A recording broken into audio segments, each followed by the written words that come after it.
Aujourd'hui, je vais t'expliquer concrètement les 6 étapes de la vente et comment tu vas pouvoir appliquer ça directement à ton business et augmenter drastiquement ton nombre de closing. Alors justement, lâche le biais de la vente. C'est super important. Ok, à la fin de l'appel, si tu arrives à closer, entre guillemets, t'es content, mais tu es vraiment là pour comprendre le prospect, quelle est sa situation de départ, situation à laquelle, et justement où tu veux l'emmener. C'est super important. Et ça en vient à la suite. Introduis le biais du diagnostic.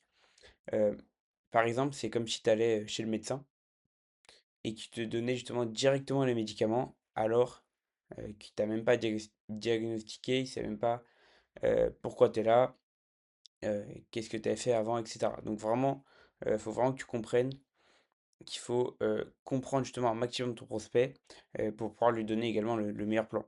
Connaître ton script. Alors oui, c'est bien au début de le lire, entre guillemets, pour tes premiers rappels de vente, mais au fur et à mesure, il faut se détacher un maximum. Ça va permettre justement de ne pas être un robot, tout simplement. Alors, première étape, la connexion. Au début, c'est super important. Alors, c'est très simple aujourd'hui, je sais pas, salut, comment tu vas? Les trucs basiques, mais c'est vraiment tes compétences sociales qui vont apparaître. Donc, par exemple, ce qu'il a fait aujourd'hui, rebondir sur ce qu'il a fait, mais rebondir sincèrement. Poser vraiment des vraies questions comme si enfin, tu parlais à un ami, par exemple. Et au début de l'appel, souris. Mais genre, enfin, souris sincèrement, quoi. Le cadrage. Alors justement, le cadrage, c'est quasiment l'une des parties les plus importantes de l'appel.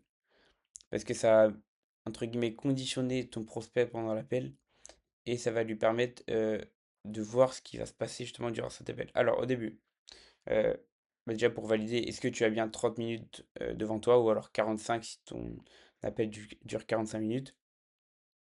Justement, l'appel est enregistré, est-ce que c'est OK pour toi? Est-ce que c'est bon? C'est Fadom d'ailleurs qu'il faut utiliser. Aussi, tu peux dire que bah, ça marche souvent, hein. Aussi, si je baisse les yeux parfois, c'est que je prends des notes sur ce que je dis. C'est pas que je suis en train de jouer à Clash Royale, donc voilà, c'est une petite phrase, enfin, rigolote, entre guillemets, qui passe toujours. Les personnes aussi aiment bien savoir comment l'appel va se dérouler, ne pas être dans le flou, entre guillemets. Donc ça te dit comment je t'explique comment l'appel va se dérouler. Voilà.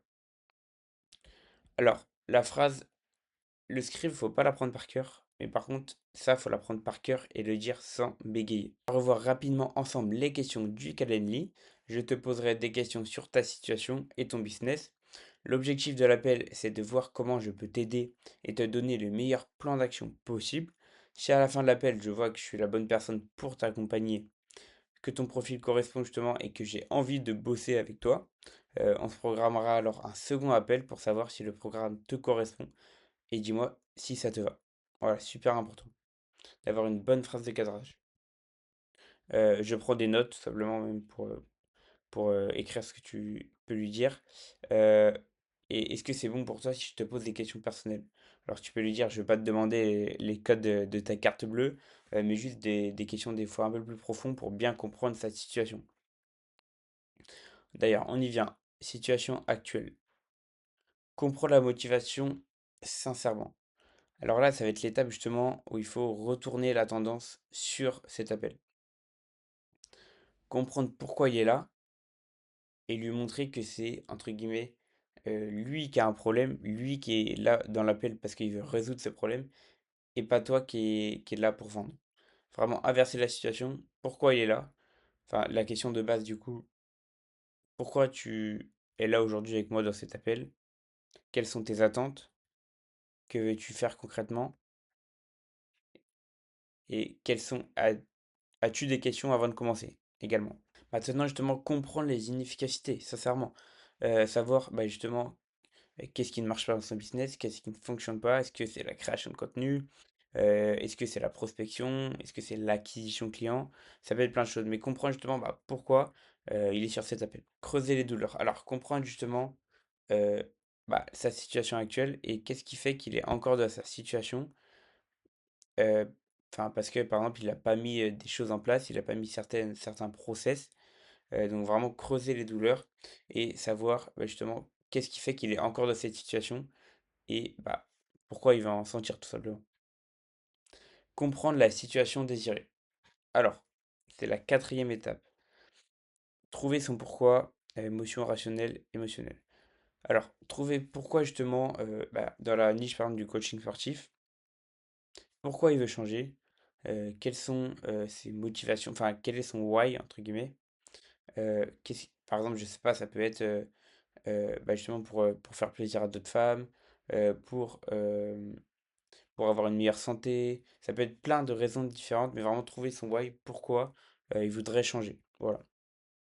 Reconnaître le gap et faire un pas en arrière. Qu'est-ce que ça veut dire? Justement, par exemple, une question, euh, est-ce que je sais pas, on imagine qu'il s'appelle Adrien, est-ce que le Adrien d'aujourd'hui, il ferait tel exercice si il voudrait perdre tant de, je sais pas, tant de kilos? Là, ah oui, ok, il ferait cet exo. Vraiment, lui faire montrer qu'il y a quand même une différence entre ce qu'il pense et ce qu'il y a dans la réalité. Compatibilité et pitch, selling the fight. Alors, là, c'est justement, enfin, moi, sincèrement, mon pitch, il dure 15 secondes. Parce qu'en fait, le pitch, enfin, en soi, enfin, ils s'en foutent de ton offre. Parce que, enfin, des coachs sportifs, il y en a deux, enfin, il y en a 2, 3 000, enfin, il y en a même plus peut-être, je sais pas. Mais c'est que si tu as déjà décelé toutes les étapes que je t'ai montrées avant, en fait, il n'y aura pas d'objection. Ou alors, peut-être, mais je t'en parlerai après. Enfin, il n'y en aura quasiment aucune. Et c'est justement, bah ouais, bah moi aujourd'hui, je t'aide je t'aide à perdre 10 kilos. Ça va te permettre d'être bien dans ton corps. Ça va te permettre d'avoir plus de femmes, hein, je sais pas, par exemple. Donc la solution, elle vaut, par exemple, je sais pas, elle vaut 1 000 euros. Est-ce que c'est OK pour toi? Et là, enfin, logiquement, tu as compris toute cette situation. Il n'y a aucune raison qui te dise non. C'est bien. Et il y a quelques objections parfois quand même.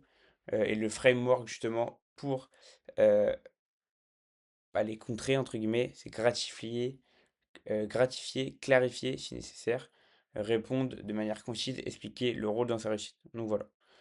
Je te laisse rejoindre le canal WhatsApp justement en bio. Rejoins-les maintenant parce que tu perds toute la valeur parce que WhatsApp justement ne permet pas de voir les anciens messages. Donc voilà, je te remercie et on se rejoint dans le canal WhatsApp.